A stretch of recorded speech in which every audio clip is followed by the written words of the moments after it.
I didn't tell them I was coming. It wasn't meant to be a surprise visit. Just easier.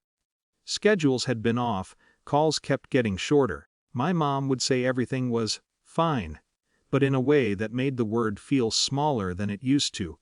So I drove out on a weekday afternoon, thinking I'd stay for dinner. Maybe fix a few things around the house. The usual. From the outside, nothing looked different. Same trimmed lawn, same curtains.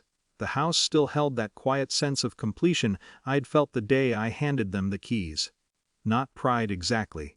Just relief, like something had been settled properly. I let myself in. The first thing I noticed was noise. Voices I didn't recognize. Louder, a little too loud. Echoing in a way that didn't match how my parents lived. They'd always kept things contained. I stepped further in. There were shoes by the door I didn't know. A handbag on the table that wasn't my mother's. And then voices, closer now. And this is the main living area. A woman was saying, bright, performative. We've been doing a few small changes, but it's already perfect. I followed the sound. My brother's wife stood in the living room, gesturing lightly as two other women looked around, nodding, impressed. She caught sight of me first. There was a pause, not alarm, just recalculation. "Oh," she said. "You're here." My brother stepped out from the hallway behind her, slower. He looked at me, then smiled, not warmly. Just comfortably. "You didn't call," he said. "I was in the area," I replied. That wasn't true. But it didn't matter. I glanced around again. Furniture had shifted slightly, small things. Enough to suggest someone had started arranging the space like it belonged to them. "Where are Mom and Dad?" I asked. My brother hesitated, not long, just enough. "In the back," he said.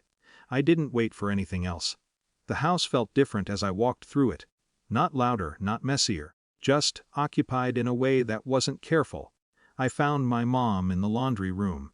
She wasn't doing anything, just sitting on the small folding chair by the wall, hands in her lap. When she looked up, her face adjusted too quickly. "You're here," she said, standing up. Her voice was steady, her eyes weren't. "Are you okay?" I asked. "Of course," she said, almost immediately. Then softer, "Everything's fine." The word again. I nodded but didn't agree.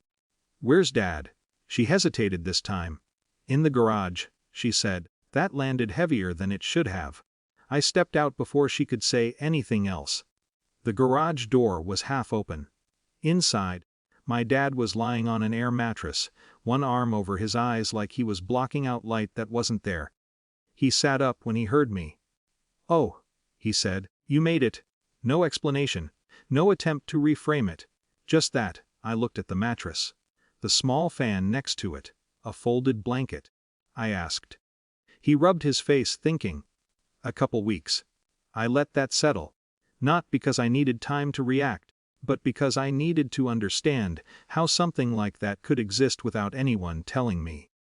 "They needed space," he added, like he was offering a reasonable answer. "Who?" I asked, even though I already knew. He didn't answer. I nodded once and walked back inside. The living room was still occupied. The tour had slowed, but not stopped entirely.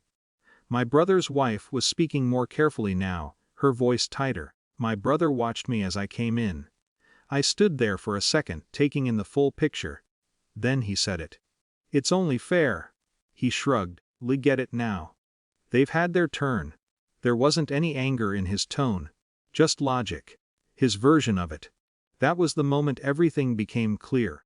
Not just what had happened, but how easily it had been decided without me. I didn't argue. I didn't raise my voice.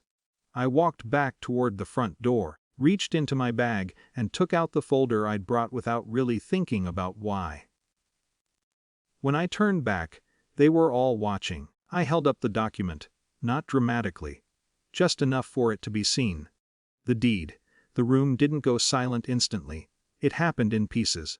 My brother's wife stopped mid-sentence.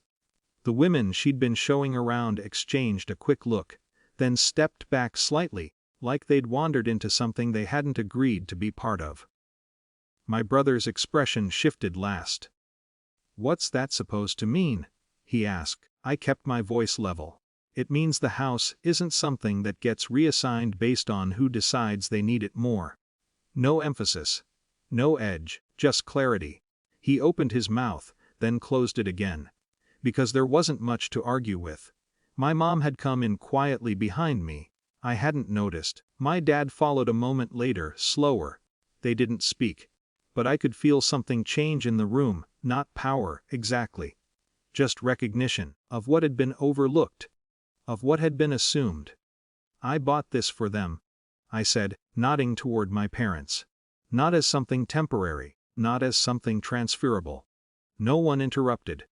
If they want you here, I added, looking at my brother now, that's their decision. But it doesn't come with ownership. And it doesn't come at their expense.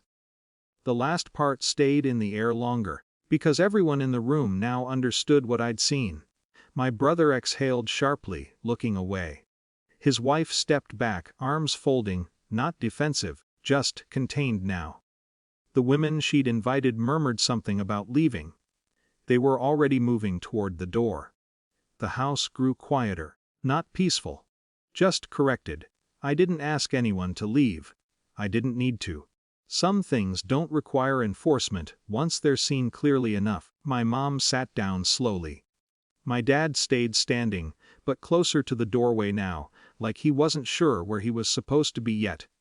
I looked at them. You don't have to adjust your lives to make room for someone else's assumptions, I said. My mom nodded, but her eyes didn't fully meet mine. Not yet. That would take time. Everything would. I put the deed back in the folder. No one stopped me as I walked out. Behind me, I could hear movement. Quiet conversation starting again, but differently this time. Less certain. More careful. I sat in my car for a moment before starting it. There was no sense of winning. Just a clearer understanding of what had been misplaced, and what it took to put it back without breaking everything around it. Not fixed. But no longer ignored.